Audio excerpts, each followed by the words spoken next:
What do you make of this agreement that they apparently have reached? Look, it's unfortunately a lot of sizzle but no steak. And more than that, I worry that he's given up a lot now. He literally almost validated him. I heard him on an interview praising a dictator who's brutally assassinating people, murdering members of his family, oppressing people in poverty, imprisoning political prisoners, who there's a consensus of the international community that this is a rogue regime. And he's talking about him, oh, what a great guy, what a honorable guy, what a great negotiator.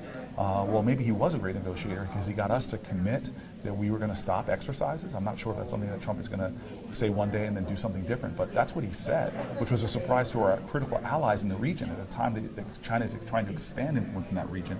We're saying we're going to pull back, and Japan, hey, don't worry about it.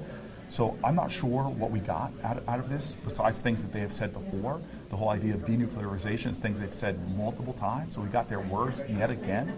And we're already saying that we're willing to give up things and validate you on the world stage.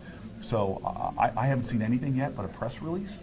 I'm waiting for the substance, but right now I hear a lot of noise, a lot of sizzle, but no substance, no steak. This is a stunning reality that I wouldn't believe if somebody wrote a fiction novel about this, where we have a better relationship. We have a president that seems to want to have a better relationship with the leader of North Korea than the Canadian Prime Minister. So this is troubling when you see his relationship with allies that we need for very specific things. Well, I'm very grateful that President Trump is trying diplomacy as opposed to military action, because that was what his first take was. So I'm grateful that he is making the effort to try diplomacy and to try to bring people together towards a peaceful resolution. He did not necessarily put in the planning and the work that you would have expected before, and this is the very issue that we probably should have had hearings on, had discussions about, and really fully understood what would it mean to give this up in exchange for denuclearization in North Korea.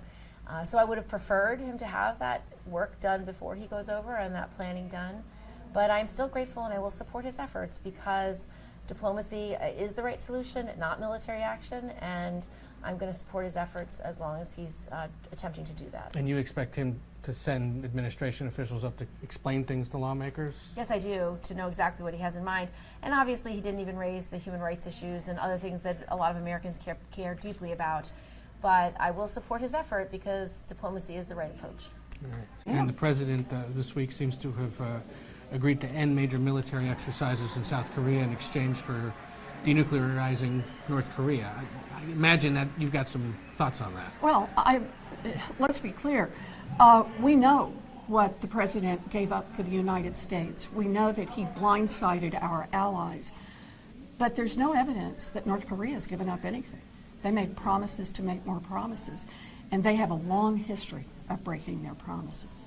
So what can Congress do then to either press the case with the president or make sure that North Korea is making good on this promise? Well, there's, right now, we'll keep pushing the president, but he's the lead negotiator, and all I've seen is he's given up on our side and not gotten anything in return.